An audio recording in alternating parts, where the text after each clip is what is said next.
Chapter 12. 7 Years. The other room seemed to be a large hangar with white walls. As they walked in, fluorescent lights lit up gradually, revealing the full dimension of that place. As soon as she entered and saw everything that was inside that room, Americana had the impression that the place looked like a mixture of dealership and vehicle factory, but without the machines and paraphernalia that built them. Instead of cars, there was a type of transport that resembled an automobile, but without wheels. It was as if it were a minivan built out of transparent glass. It was possible to see the inside of those vehicles. Inside, there were 6 armchairs arranged in an oval shape, and 1 chair at the center, which had in front of it an object that resembled a computer. The entire room was filled with those singular vehicles. That place seemed to be a station or a terminal. Seth walked toward the center of that place, with everyone following behind him. He stopped and said, "Welcome to the King MatNat History Museum. I know many of you are used to ordinary museums in the common world, where you can only see, hear, and read about historical artifacts, works of art, portraits, and paintings. But here, at the King MatNat History Museum, we have these capsules." Seth approached one of the vehicles, called Jump Kairos Trip, which allow for a holographic journey through time. When you enter these capsules, you'll be taken directly to the exact moment in history when a particular event took place. I'll give you an example.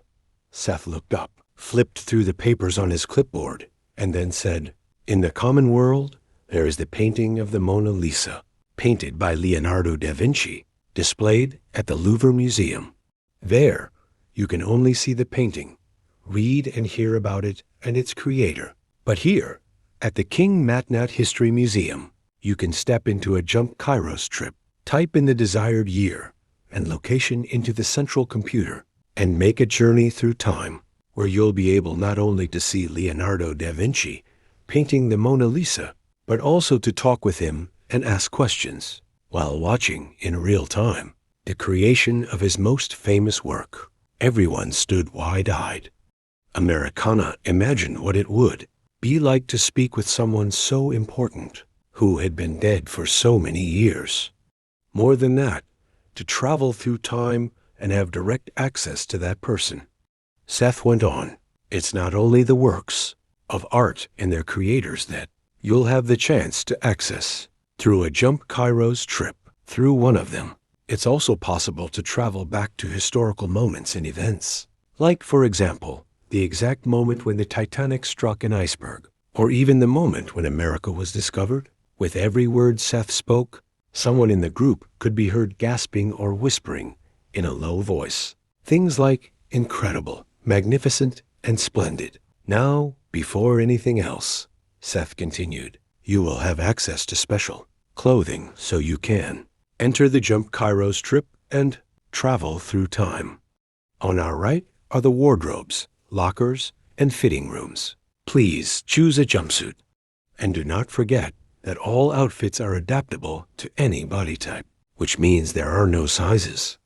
Get dressed and place your gala clothes inside the locker. While you travel through time, your gala outfits and other belongings will be cleaned and dried, because when you return, or when almost all of you return, you will need to put them back on, and then either proceed or not to equal 10 Academy." Nio Nemesis raised his hand, coughed discreetly, took a sip from the syrup flask, and asked, "Excuse me, sir, but what do you mean by when almost all of us return, and either proceed or not to equal 10 Academy?"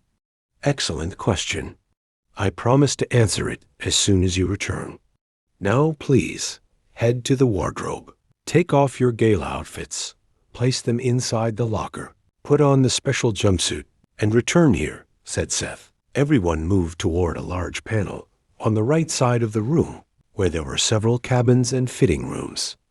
While Papendakorn stayed with Seth at the center of the room, Americana walked toward one of the cabins. The cabin was an oval-shaped space that looked like an ordinary closet. Americana stepped inside, and there was a white self-adjusting jumpsuit waiting for her. On the back of the garment, there was a large Novakstry logo. Americana took off her Dior Venus dress, placed it into a door labeled locker, and put on the jumpsuit. The piece adjusted itself automatically. As soon as she wore it, her name appeared in small neon letters on the front. Americana stepped out of the cabins area. As she was about to rejoin the others, she saw Thor, Jesse, and Donnie walking toward the cabins. Thor had his right hand bandaged, and Donnie had a bandage on his nose. As she approached, Americana received a hug from Papandakern, who had already made friends with Seth. "Mommy, you took an eternity." "I missed you so much," said the plush robot as it clung to Americana's neck. Seth picked up the clipboard again and started flipping through it, saying, "Now that everyone is here, I'm going to share some valuable information, and I need you to pay very close attention." "That includes answering your questions, boy," Seth said, pointing at Nio Nemesis. Seth flipped through the notes once more on the clipboard, bit the pen, scratched his head, and said, "All right, let's do this. I'm going to hand out a text to each of you. I'll read the information from the page, and I need you to follow along with me. You, question boy, help me out, please, and hand a copy of this sheet to each student here." Seth grabbed a stack of papers and gave it to Nio, who began distributing them to everyone in the room. Each person now had a copy in hand. Then Seth cleared his throat, tapped the pen twice against the clipboard, and said, "Okay, here we go. Welcome. Blah, blah, blah. To the King MatNat cycle." He paused, looking confused at the top of the sheet. "Wow, who wrote this in such tiny handwriting?" Seth narrowed his eyes, turned the sheet upside down, then sideways. "Ah, there it is. Got it now." Seth took a deep breath, as if about to begin a grand ceremony, and read, "You have just been officially accepted as a student of Equal 10. He paused dramatically and looked around, as if expecting a round of applause. Nothing. "Wow. Colder than a cemetery, huh? Anyway, from now on, your academic journey will be divided into 2 stages, high school and college." One of the girls raised her hand from the back. Seth pointed with his pen. "Yes, go ahead, you with the half-metaverse red hair. What exactly is high school?" "Like, is that the part before college?" Seth nodded energetically. "Exactly. High school is like the juvenile prison of knowledge. 4 years. Freshman, sophomore, junior, senior. In other words, year 1, year 2, year 3, year 4. Each year, you'll find out you knew even less than you thought you did. Wonderful, right? And college? College is the university part. 3 years. And the difference here is that you can already start working anywhere in the Imperium while you study, like internships, carrying folders, that kind of thing." Someone laughed. Seth pretended not to notice. "In total, you're going to spend 7 years inside. That's it. Just like the number of perfection, creation, total chaos. Or your mom trying to use the internet," he muttered, scratching his neck, a bit confused. Seth flipped 2 more sheets on the clipboard, dropped one on the floor, and gently kicked it aside. "Anyway, that's it. You're in. For now. But don't get too excited.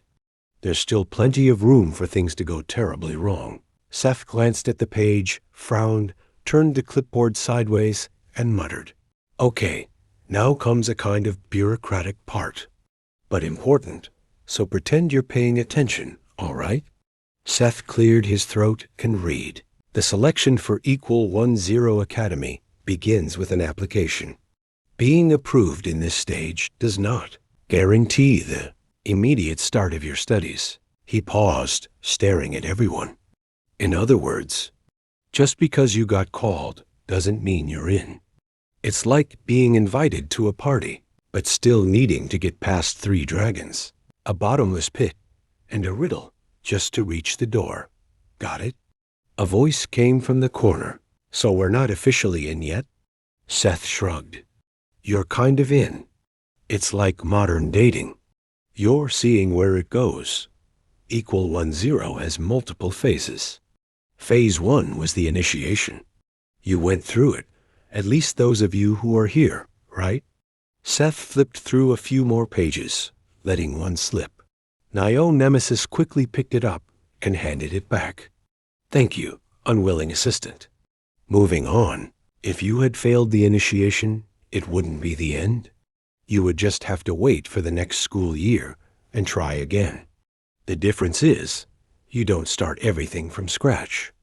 You pick up exactly where you left off. Someone in the back raised their hand. So you can repeat? Like, repeat a stage? Seth smiled, but it was that smile halfway between sarcasm and empathy. Yes, you can. This place is fairer than the common world. You fail, but you don't lose everything. Still, you don't gain anything either until you prove you deserve it.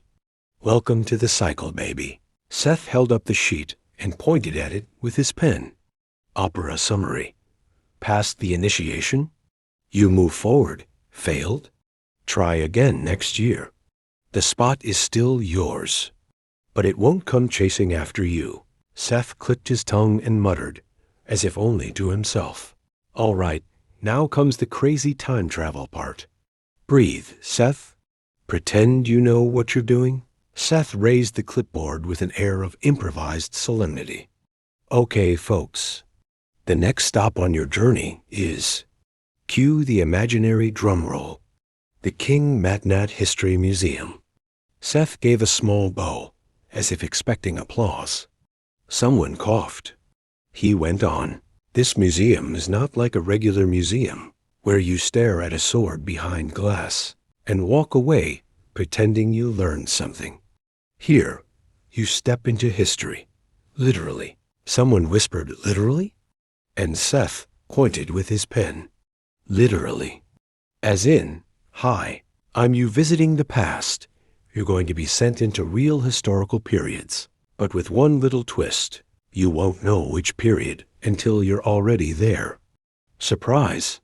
Seth grabbed a crumpled sheet, unfolded it in 3 parts, and read. The museum is divided into 7 sections. Each one corresponds to one of the 7 years you'll spend here at Equal 10 Academy. Every year, one section of the museum is unlocked, and along with it, a new wing of the academy also opens up to you. A girl raised her hand. What do you mean by open a wing? Can't we walk around the whole academy? Seth shook his head. Nope, nothing's free around here. Each mission completed in the museum unlocks a new part of Equal 10 Academy. If you don't pass the mission, you stay locked in the previous wing. Like a video game with a closed gate. Another voice asked, and what if we can't pass?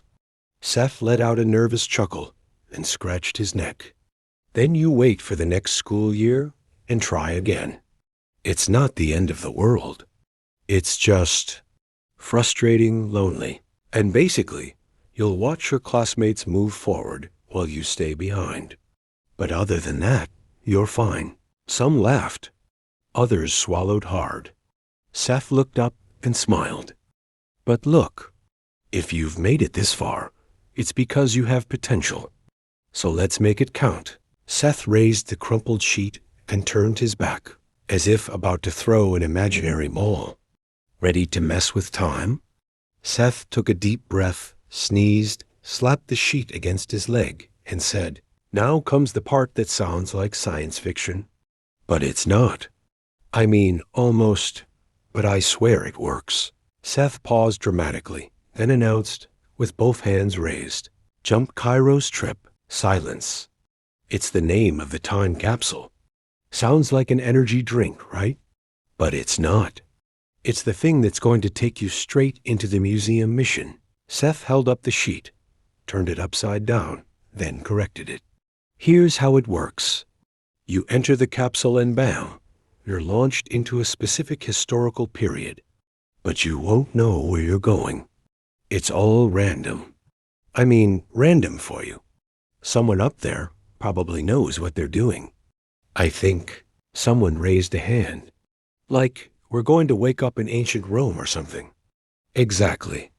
Could be Egypt, could be feudal Japan, could be someplace with open sewers and people shouting "Milord" in the street. Who knows? Seth flipped the page and read. As soon as the trip begins, a riddle appears on the capsule screen. That riddle is the key. It tells you what you have to do in that time period. And then the challenge begins. But what if we get it wrong? Asked a boy from the corner. Seth raised an eyebrow. Get it wrong? Well, you might be arrested. You might be decapitated. You might be burned alive as a heretic. But it's all symbolic, okay? Like, mostly symbolic. Some of the students looked at each other. Seth quickly added, just kidding. I mean, yes, all of that can happen. But it's just holography. Hurts only your pride. Seth pointed at two boys sitting together. You two shared a cell during the initiation, right? Then you're going together in the same JKT. That's how it works. Whoever kept their duality goes with it. Whoever betrayed it goes alone. Deal with it. And what if we succeed? Someone asked. Seth smiled.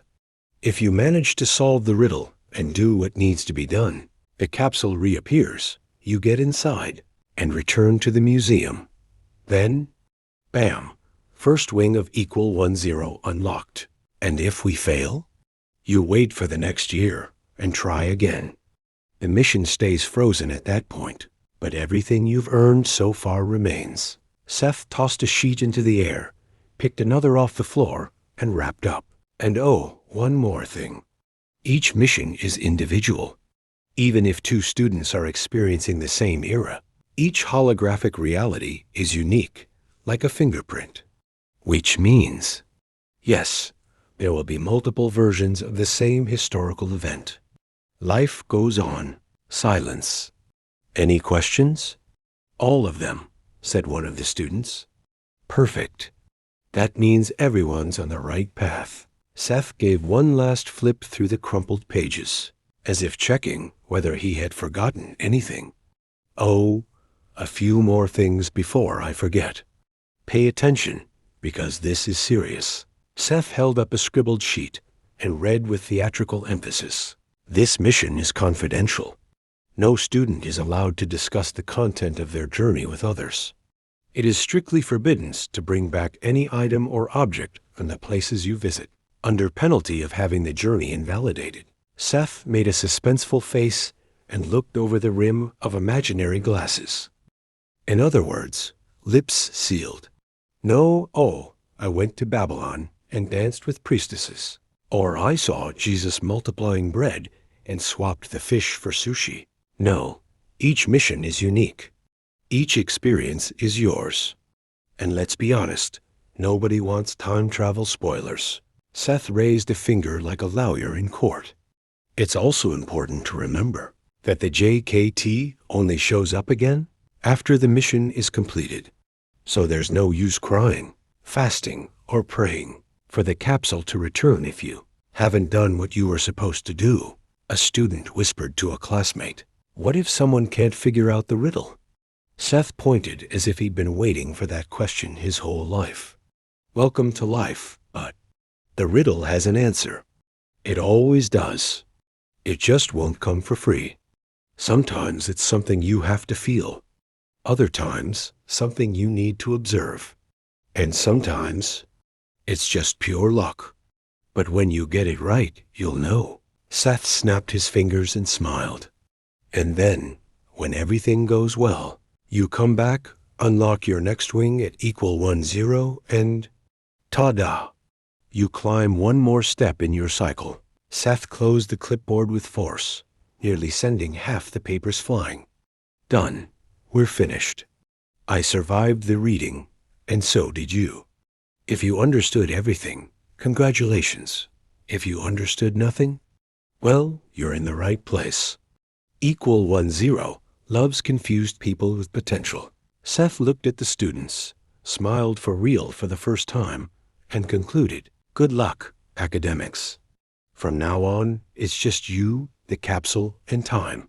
Americana looked around for Wooey and Astium among the others. Both were already waiting for her beside a Jump Kairos trip. Despite the white Novak Strai jumpsuit, Wooey hadn't let go of her pink top hat, and Astium still carried his signature accessory, the nasal spray inseparable. The transparent glass door opened. Everyone stepped in. Pappendackern sat in the center seat, the one with the computer panel in front of it. "The system requires the reading of the initiates. Key," Pappendackern announced. Astium took the key and handed it to the plush robot, who inserted it into the keyhole beside the display. A robotic voice announced, "Welcome, Triad of the Dualities Boaz, Yin, and Eve." Pappendackern read the screen, which had changed after the key was inserted. "The journey is already programmed." Americana, Astium, and Wooey stepped closer to the screen. Written on it were the words, * destination, to be revealed. * mission, decipher the riddle. * time, uncertain. * status, pending. Then the door of the Jump Kairos trip closed. Pappendackern activated the alert and said, "Attention, all passengers. Please take your seats and fasten your seatbelts." The plush robot projected a pirate hat onto his head and a small parrot onto his shoulder. As the capsule lifted off the ground, he pretended to be piloting a large ship.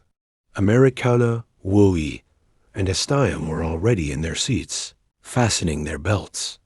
The sensation inside the Jump Kairos trip was one of floating. Moments later, the transparent glass that allowed them to see outside was suddenly covered by a blinding white light. The capsule began to shake like an airplane passing through turbulence. Then the white flash was replaced by outer space. Everyone inside the capsule could see planet Earth in the distance, growing smaller and smaller. They passed the moon and kept going. Then the panel with the computer in front of the central seat began to flash, followed by a robotic voice that said, "Destination set, mission revealed, time 29 seconds, status pending." Pappendackern read aloud what had appeared on the screen. "Attention, all passengers. Our destination is 966 BC. The mission riddle says, when the beard rests between the owl and the rooster, the mystery that dwells at the beginning of night and the end of day shall be revealed." Then the inside of the capsule began to shake more and more violently. They felt as if their bodies were being projected forward. Suddenly, a countdown formed on the panel screen. Pappendackern began reading the numbers aloud as they appeared. "Attention, everyone. Hold on tight. Countdown. 7, 6, 5, 4, 3, 2, 1. A bright light appeared once again. The capsule was launched at the speed of light toward Earth. There was a loud crash, like thunder tearing through the sky. Then they felt the capsule had landed. Through the transparent glass, all they could see was dust. The robotic voice spoke once more. "Attention, academics. Make sure you have written down the riddle and exit the Jump Kairos. Trip, estimated return, when the riddle is solved and the destination assimilated. Wishing you all a great adventure." Then the door of the Jump Kairos trip opened, and a thick cloud of dust swept over everything.